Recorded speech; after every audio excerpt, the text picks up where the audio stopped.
Now, it should take a sec for the, yeah, there it is. The game has now detected that we are beginning the match, and we can take a look at our team lineups. So, we have 4 destroyers, Ragnar, Marceau, Kleber, and then for our cruisers, we've got a Moskva, a Stalingrad, a Napoli, and then we have our single battleship, which is a Kremlin. No surprise there. And let's take a look at Private Penguin's team here. We've got ourselves a Ragnar. Now, this team has chosen to go more cruiser heavy. They want more hit point pool. So we've got ourselves a Napoli, actually 2 Napolis, 2 Moskvas, a Des Moines, and of course a Kremlin. So very interesting team lineups here. So it's like they don't need the destroyer if they have so many radars, I think is their line of thought there. Now you can see all 3 of my destroyers have already hit their engine boost. That's very interesting. They want positions fast, and they want to get those positions quickly. Awesome. By the way, we're starting the battle. Well, always nice to do a quick mic check, so if you guys can just let me know if I sound okay. And later on, if we have, when Penguin joins, and other casters too, I want to make sure that we're about equal volume, so please give me those comments. It really does help.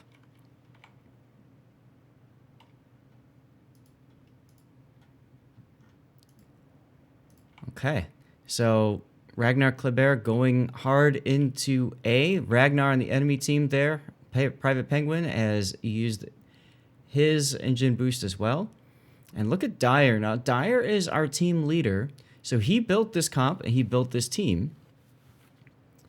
And he's in the middle going for spots. Interesting. Ragnar's engine boost has now ended on Team Zath. Hoodlum Walrus now getting in position to grab the cap. But you see how he's waiting on the outside here? He wants to radar if it's contested, but he doesn't want to get himself detected.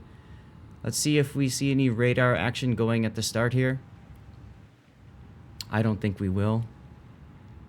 Both teams are just taking their time jockeying for position. Now, Zath we do come out with a slight lead on the count that we are capping A and we're about to cap B.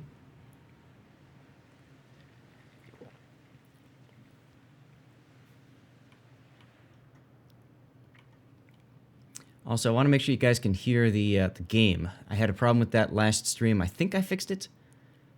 Unfortunately, I'm not going to be sure until, streaming live. Not much going on over at CCAP here. Penguins team is going wide on the flank and taking their time getting into position. And now they've opened up on Kapan's Ragnar.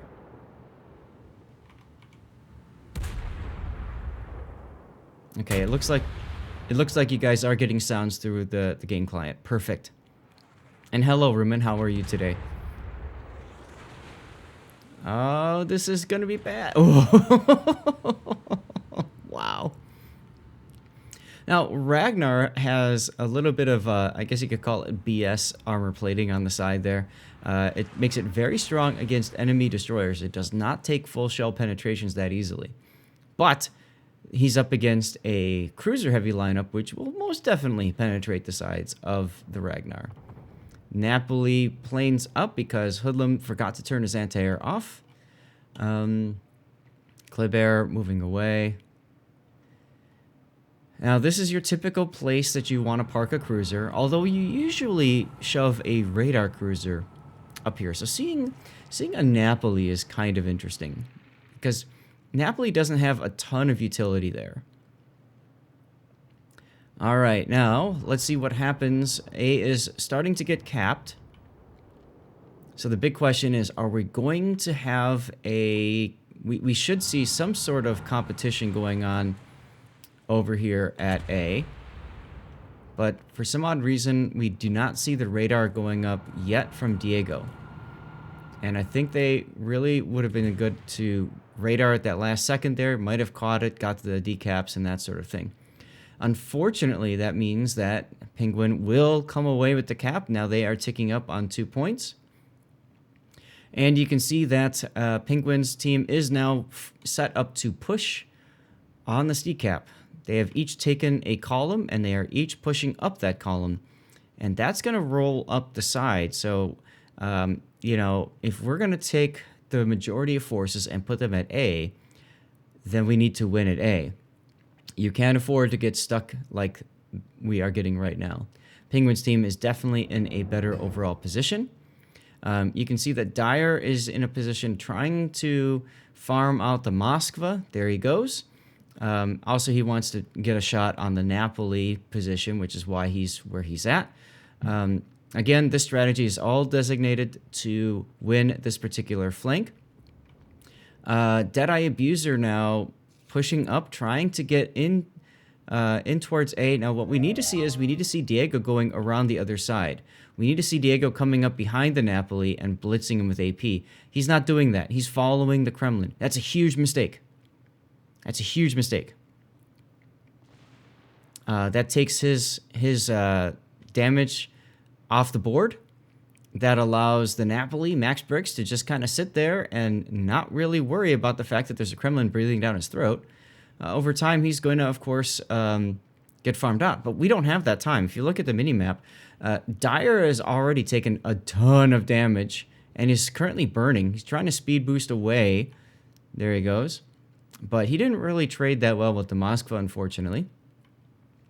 And now you can see Marupolka is all by himself in the Napoli. Not exactly a good position to be. You can see the Stalingrad is being rotated around. Rainbow Crash. I don't know why the decision was to rotate the Stalingrad in like this. I think it would have been better to take the Stalingrad and rotate him to B cap.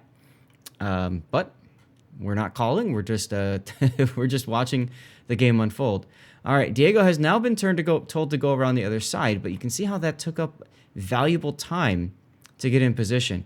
Deadeye Abuser has been forced to sit a lot longer than he wanted to. And this entire push has been stalled. Northern Waters is a very difficult map to play competitive, and I think as a first round map, this is incredibly punishing to teams that don't really know how to work together just yet. Now Diego is going to get himself farmed by the Ragnar. Frankly, he just needs to go. There's no reason not to go, right? Kremlin's going to look for him to come around the corner. He didn't come into the approach well enough. Because he was following the Kremlin and then turned, he's going to come around this corner at a little bit of a steeper angle to the Kremlin than he wants to. And that's going to be a huge problem.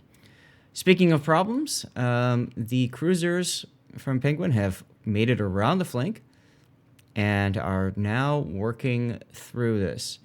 So we're basically seeing the attempt to kite away here.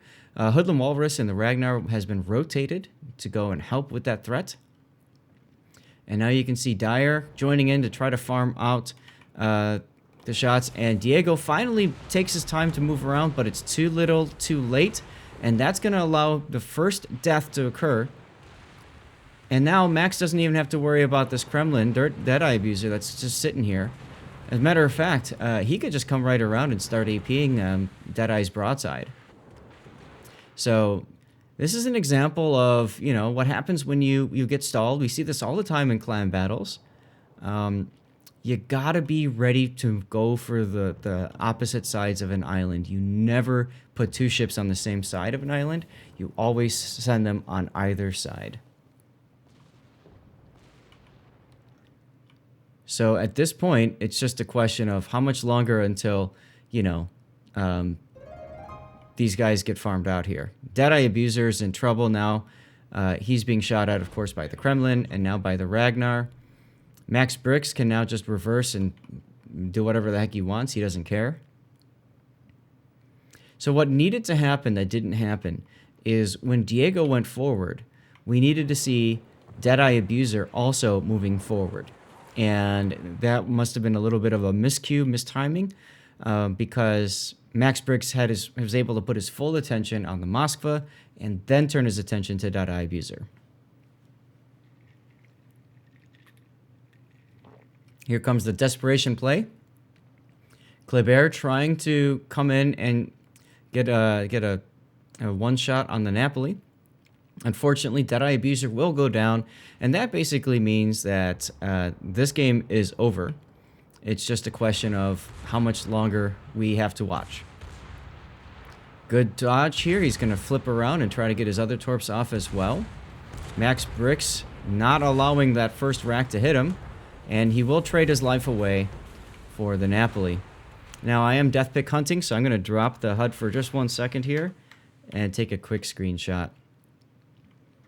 But this game, at this point, is over. This is a best-of-3 round, so we will hopefully be going to a Game 3. If we don't, the understanding is that Round 3 will be held, and we can go and grab another group.